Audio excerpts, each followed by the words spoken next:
Hello world, this is just a quick update video on the progress of me building my railway.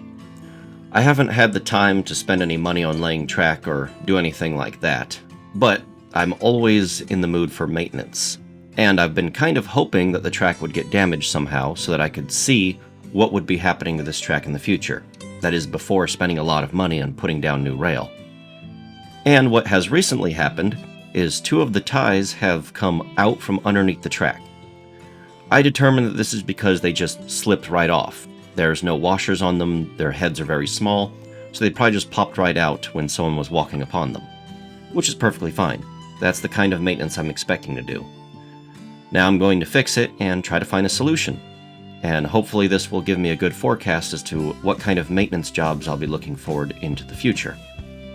On my last few videos, I got all kinds of wonderfully helpful comments pointing out what different railways do and what kind of things I need to look for in these wooden sleepers.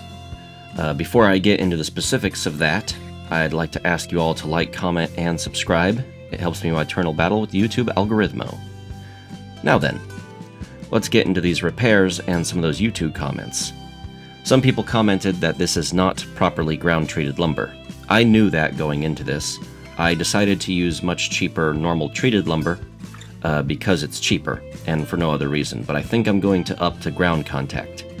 I was mostly expecting these little planks of wood to split apart as a result of my drilling holes and putting in screws, but so far, none of them have split, so I think splits are going to be rare. Probably within 1 out of every 100 ties are going to split apart to where it's a problem. And if that's the numbers I'm looking at, then I'm perfectly fine to go ahead with the design I've laid down now. Of course, I'll be adding washers. Anytime I do maintenance, I'll be adding some washers to the inside bolts because they engage with the rail. The rail then engages with a tiny hole in the sleeper and then is resting up against 2 other smaller screws that don't need washers. There's just no need for them to have washers at all because all they're doing is they're stopping the rail from slipping out. I haven't been working on the railway in a hot minute. That's because I was actually waiting on this maintenance job. I was starting to get a little impatient and was ready to put down more rail, but I told myself not to do that. If I get too impatient and start making a big mistake over the course of a long section of track, well then that's going to get expensive to fix. The major change I think I'm going to do are these little flimsy washers here. They bend a bit when I screw them down and they fit the rail very snugly. I have to use 2 of them to make certain they don't bend too much. When I switch to proper ground contact lumber, I don't know if it'll be the plastic lumber kind. I really don't like the idea of using plastic lumber, as you have to gather up all of the little shavings and make certain that you get them into the trash can. You cannot leave the shavings from plastic lumber, that is the reclaimed recycled plastic, in your yard, because that's still just plastic. You'll be adding plastic to your yard, and who knows what kind of waterways that'll could wash into over time. It's just not a good practice, and it decays in the sunlight. That's not to say that I'm completely opposed to using the plastic lumber, I just am a little nervous about using it because the shavings would go everywhere and I'd have to collect them all.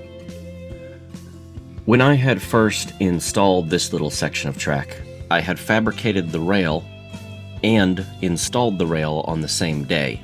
That was a bit of a mistake. It really wore me out to do that, not to mention I was also having to record the entire process. So there was a lot of tools laying about. I was always getting confused and turn around. Now I'll do things a little bit more organized. A straight section of track and a curved section of track will be fabricated differently, and then they'll be put in at a different time, once I've gotten things put away and organized and relaxed a bit. And of course I'm going to still have to record everything, but this way I just will be more organized and less all over the place and flustered. That's everything I have for this update video. The railway has been repaired, and I think I know how it's going to fail in the future when I have to do repairs. I think I have a plan for moving forward.